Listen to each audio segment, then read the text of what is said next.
ओम। प्रिय विद्यार्थियों, सुप्रभात। बच्चों, आप जानते हैं कि हम नैतिक शिक्षा विषय के पाठ नंबर 17 का अभ्यास कार्य कर रहे हैं, जिसके प्रश्न नंबर 1, 2 और 3 हमने कल कर लिए थे। आज बचा हुआ शेष अभ्यास कार्य हम करेंगे, जो कि प्रश्न नंबर 4 इस प्रकार से है। लाजपत राय ने अछूतोद्धार के लिए क्या किया?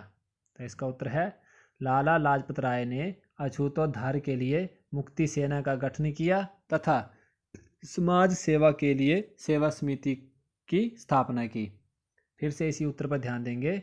लाला लाजपत राय ने अछूतोद्धार के लिए मुक्ति सेना का गठन किया तथा समाज सेवा के लिए सेवा समिति की स्थापना की।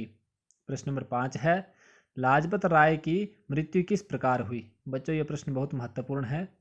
तो इसका उत्तर है, साइमन कमीशन का देशव्यापी विरोध हुआ। उसका नेतृत्व लाला जी कर रहे थे।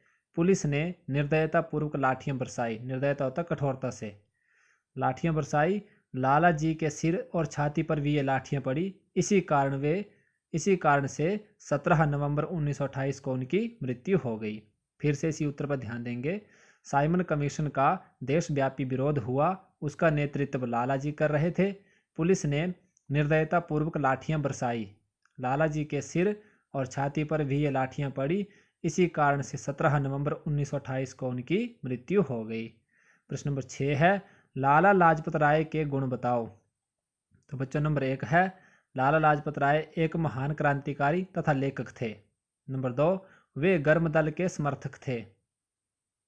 नंबर 3, वे एक सफल और प्रभावपूर्ण वक्ता थे। नंबर 4 है, वे आर्य समाज के सदस्य थे।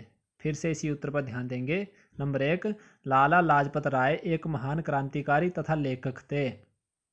नंबर 2, वे गर्म दल के समर्थक थे। नंबर 3, वे एक सफल और प्रभावपूर्ण वक्ता थे। नंबर 4, वे आर्य समाज के सदस्य थे। तो बच्चों, इन प्रश्नों को भी आप अपनी डीएस की नोटबुक में लिख लेंगे और बाकी जो अगला पाठ है उसे हम कल पढ़ेंगे, इन शब्दों के साथ। इति ओम शम।